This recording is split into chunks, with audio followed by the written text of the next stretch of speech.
देशाच्या राजकीय इतिहासामध्ये महत्वपूर्ण ठरणाऱ्या महिलांना 33% आरक्षण देणाऱ्या नारी शक्ती वंदन विधेयकाच्या पार्श्वभूमीवर पाथर्डी तालुक्यामध्ये जनजागृतीला वेग आला आहे। केंद्र सरकार विशेष अधिवेशनामध्ये हे विधेयक सादर करणार असून हा निर्णय महिलांच्या सशक्तीकरणासाठी क्रांतिकारक ठरेल असा ठाम विश्वास आमदार मोनिका राजळे यांनी व्यक्त केलाय। तालुक्यातील माणिकदौंडी येथे आयोजित छत्रपती शिवाजी महाराज महाराजोत्सव समाधान शिबिराच्या प्रसंगी त्या बोलत होत्या।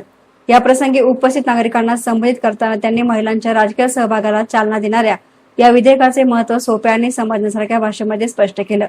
या विधेयकाच्या समर्थनार्थ ठराविक मोबाईल क्रमांकावर मिस कॉल देऊन आपला पाठिंबा नोंदवावा असं आवाहन देखील त्यांनी केलं। कार्यक्रमाच्या अध्यक्षस्थानी प्रांताधिकारी प्रसाद मध्ये होते, तर तहसीलदार डॉक्टर उद्धव नाईक, नायब तहसीलदार रवींद्र शेखटकर, दिग्विजय पाटील, किशोर सानप, तालुका कृषी अधिकारी महादेव लोंढे, महिला बाल विकास प्रकल्प अधिकारी लीलावती सोलाट, आजीनाथ आंधळे महाराज, रंगनाथ महाराज चितळे, उद्योजक आजीनाथ आव्हाड, पंचायत समिती माजी गटनेते सुनील ओवळ, अंकुश चितळे, उद्योजक बुथवेल बळीद, संपत गायकवाड आदी मान्यवर व्यासपीठावर हजर होते।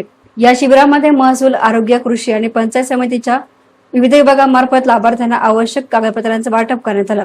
या प्रसंगी आमदार राजळे यांनी सांगितलं की मुख्यमंत्री देवेंद्र फडणवीस, उपमुख्यमंत्री सुनेत्रा पवार, एकनाथ शिंदे व महसूल मंत्री चंद्रशेखर बावनकुळे यांच्या संकल्पनेतून राज्यभर सुरू असलेले अभियान अत्यंत प्रभावी ठरत आहे। जिल्ह्यामध्ये पालकमंत्री नामदार राधाकृष्ण विखे पाटील यांच्या मार्गदर्शनाखाली या उपक्रमाला अधिक गती मिळत असून प्रशासनाबद्दल जनतेमध्ये सकारात्मक भावना निर्माण होत आहे। सरकारी कामकाजाची ठराविक पद्धत असल्यामुळे प्रक्रिया वेळखाऊ ठरते, मात्र नागरिकांना सेवांची अपेक्षा असते। या पार्श्वभूमीवर अशा शिबिरामुळे अधिकारी व नागरिकांमध्ये दरी कमी होऊन प्रशासन अधिक लोकाभिमुख बनत असल्याचं त्यांनी नमूद केलं। गेल्या वर्षभरामध्ये महसूल विभागाने गतिमान आणि प्रभावी निर्णय घेतल्यामुळे जनतेचा विश्वास अधिकच दृढ झाला आहे असंही त्या म्हणाल्या। महिला आरक्षणामुळे स्थानिक स्वराज्य संस्थांमध्ये 50% सहभाग वाढल्यामुळे विकास प्रक्रियेमध्ये महिलांचे योगदान लक्षणीय ठरलं आहे। त्याच धर्तीवर संसद आणि विधानसभेत महिलांना संधी मिळाल्यास अधिक सक्षम आणि समतोल समाज घडेल असा विश्वास आमदार राजळे यांनी व्यक्त केला।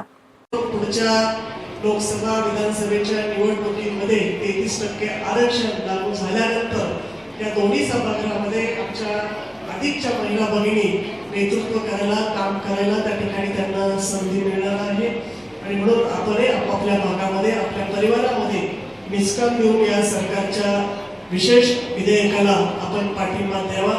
त्याचबरोबर आज हे शिबिर होत असताना आपण सर्व लाभार्थ्यांनी अजूनही आपल्या गावातील त्यांचे अडचण असतील, संजय गांधीचे प्रकरण असेल, रस्ता केस असेल, आधार दुरुस्ती असेल, रेशन कार्डचं काम असेल, यासाठी आपण 5 वाजेच्या आत सगळ्या लाभार्थ्यांना कृपया बोलवावं, जेणेकरून आज एकाच दिवशी जास्तीत जास्त लाभ आपल्याला या ठिकाणी देता येईल। आज आपण आधार कार्डचं दुरुस्ती असेल, आयुष्यमानचं कार्ड असेल, एसटी महामंडळाचं स्मार्ट कार्ड असेल, हे सगळं सुद्धा या ठिकाणी उपलब्ध करून दिलेलं आहे। आमच्या महिला बाल विकास विभागाने सुद्धा चांगला प्रकल्प विभागाने या ठिकाणी चांगला स्टॉलवर आज केली आहे। आरोग्य विभागाने तपासणी केलेली आहे। मला असं वाटतं की आज या शिबिराचा जास्तीत जास्त लाभ आपण सर्वांनी या ठिकाणी घ्यावा।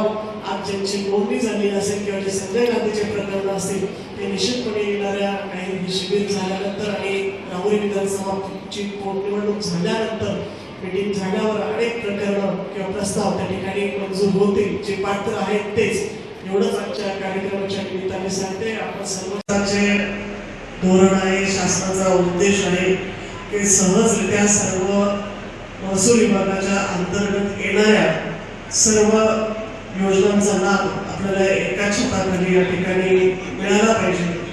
आणि म्हणून आज हे शिबिर आपल्या राज्याचे लाडके मुख्यमंत्री देवेंद्रजी फडणवीस साहेब, एकनाथजी शिंदे साहेब, उपमुख्यमंत्री सुनेत्राताई पवार, बावनकुळे साहेब, आपले महसूल मंत्री नामदार राधाकृष्ण विखे पाटील, आपले पालकमंत्री यांच्या वतीने यांच्या मार्गदर्शनाखाली राज्यातील प्रत्येक महसूल मंडळामध्ये हे शिबिर मार्च महिन्यापासून सुरू झालेलं आहे। आणि आपले जवळपास हे 5वं महसूल मंडळाचं शिबिर, आपले 9 मंडळ आहेत आणि शेवगावचे 8 महसूल मंडळ, या सगळ्या ठिकाणी शिबिर आपलं संपन्न होतोय। अतिशय चांगला प्रतिसाद आपल्याला या शिबिराच्या माध्यमातून होतोय। तुम्हाला शासनाने या ठिकाणी एका छताखाली सर्व सुविधा उपलब्ध करून देण्यासाठी हा महाराष्ट्र अभियानाचा कॅम्प आपण या ठिकाणी घेत आहोत। मॅडम, या ठिकाणी आरोग्य विभागाची सेवा आहे, भूमी अभिलेख विभागाची सेवा आहे, तालुका कृषी अधिकारी यांचा कॅम्प आहे, महसूल विभागाचा पुरवठा विभाग असेल, संजय गांधी असेल, सातबारा दूधसाठी महसूल शाखा असेल, आधार दुरुस्तीचा कॅम्प असेल, आपण हे सगळे या ठिकाणी सेवा एका छताखाली देत आहोत. शिवाय शासनाच्या नवीन घोषणा केल्या आहेत. पहिले कुठलंही काम आपल्याला अकृषी करायची गरज असायची शेती व्यतिरिक्त काम करण्यासाठी.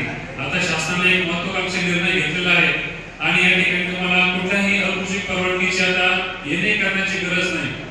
जे तुमचं नियोजन प्राधिकरण असेल त्यांची परवानगी घेतली की त्या ठिकाणी तेच मानवी वेगळे समजलं जाईल, वेगळे येणे करण्याची तुम्हाला गरज असते. कार्यक्रमाचे प्रास्ताविक तहसीलदार डॉक्टर उद्धव नाईक यांनी केले. सूत्रसंचालन पोलीस पाटील वसंत वाघमारे यांनी केले, तर आभार प्रदर्शन नायब तहसीलदार रवींद्र शेखटकर यांनी मांडले. मंडलाधिकारी माधुरी नामदे, तलाठी आरती गाडकर, हरिचंद्र नांगरे, कालीचरण मकरे, बबन क्षीरसागर, ओंकार भिंगारदिवे यांनी सर्वांचे स्वागत केले. एसनार मीडियासाठी प्रतिनिधी सचिन दिनकर, पाथर्डी.